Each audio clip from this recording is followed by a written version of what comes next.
The TTartisan 50mm lens here is made for the Sony E-mount, meaning it will fit Sony's mirrorless cameras, both full frame and APS-C. It is designed for APS-C, but as I forgot to tell my Sony a7R II that I had mounted an APS-C lens, I actually managed to get some okay full frame images despite this. But as you would expect, the lens causes vignetting wide open and the distortion goes ballistic, so I will not recommend that you use this lens for full frame. It is designed for APS-C only. So here's the lens. It is all metal, all glass. Back to basics. No electronics, no autofocus, no vibration reduction, and no CPU contacts either. And this is perhaps one of the things that I miss the most, because you won't have complete EXIF information when you load your images into Lightroom or whatever you use for post-processing. And to me, that is an issue. I would love to have paid 10, 20 bucks more for this lens and then had CPU contacts. But it seems like the TTartisan philosophy is no electronics, just really, really good glass in a very well built construction here. And it feels 411 grams, even though it's an APS-C lens. It feels like it is really, you get a lot of worth for your money here. It comes with 10 aperture plates and they are slightly rounded, and as you can see here, I stop down. It produces a nice circle, if you ask me. And it goes down to f16, that is the smallest aperture available here. The scale, the aperture scale sits here, and it is with clicks, but you can actually stop or position the blades between two clicks. So it's actually only a guide, not necessarily that you only have to use the positions that the clicks give. The focus throw here is nicely damped, and it is also wide. I think the aperture ring here, when you have your eye in the viewfinder, can be a little bit, it takes a little bit of time to learn how to find it. Not so much with the focus throw here. It is really nice, really well dampened. And the only thing I could wish was that it was a bit longer. It's not mentioned in the spec sheet long it is, but I have measured it to around 100 degrees. So I could have wished for a little longer throw. Another nice detail is that you have the depth of field scale, and also notice here these, it looks maybe like paint, but it actually is engraved into the aluminium, little recess for each of these, so that it's not like it's paint that will fall off over the years. This one, I think, the engravings here, they will stay for many, many years. So you clearly have an impression of a lens that it's built to last, with a very simple concept, but also a very good quality in the build. Absolutely approved. There's no lens hood supplied with the lens. It takes 58mm threads here, and if it works like the other lens I tested the other day, you can get a lens hood that you simply fit into the thread here, just like if it was a filter. But all in all, I would say, especially considering the price point, definitely an approved construction here, if you buy into the concept with no electronics, no autofocus, no nothing but glass and metal. Of course, if manual focus is not your thing, then this lens is not for you, but I do find that the ability to zoom in the viewfinder on the mirrorless camera in combination with focus peaking highlights really helps a lot. Another way your Sony camera can help you is with vibration reduction. It's called steady shot in Sony terms. Just switch that on and remember to tell the camera what focal length you're shooting at, and then your camera helps you stabilize your images. I guess one of the main points with this lens is that it is crazy fast. A maximum aperture of 0.95 really gives you options for separating your subject from your background. When you're shooting at max aperture, the depth of field at the minimum focus distance of 50 centimeters is around half a centimeter. That is absolutely crazy if you ask me, half a centimeter. But I find it is great fun to shoot with, of course provided that it is sharp all the way. Shooting wide open with this lens, you can see it is quite soft, but as I stop down it quickly gets better and it performs the best around f8. I would say. If we go back to wide open, you can clearly see how soft it is, but I'm being a bit brutal here, zooming in on the center part of the image.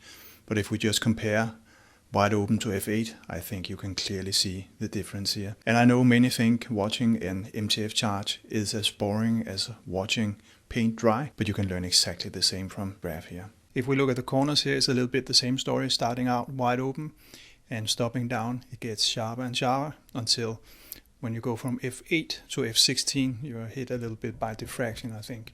So f8 is the best, and if I compare f8 with wide open, you can see that it is softer, wide open obviously, but also that there's lots of aberrations. You can see a green tint in the image to the left, and that is another issue this lens has. It has tons of aberrations wide open. Take a look with these images where I'm flip-flopping back and forth between f8 and wide open, and as you can see there's lots of aberrations wide open.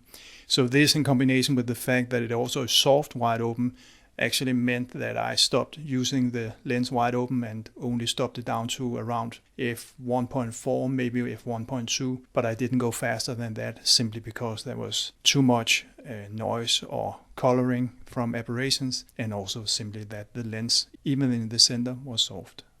Wide open, as far as I can tell, the bokeh looks very nice, and stop down you can see the edges from the aperture blades, but still I think it maintains a nice round shape, and fully closed down to f16 it produces a nice sunstar. I do prefer lenses with straight blades, but I'm a little bit alone on that one, so I fully understand the compromise with the rounded blades. Otherwise, and you can see here in the examples, I think the lens produces great bokeh, out of focus areas, as you would expect with such a fast lens. I really have no complaints in this department.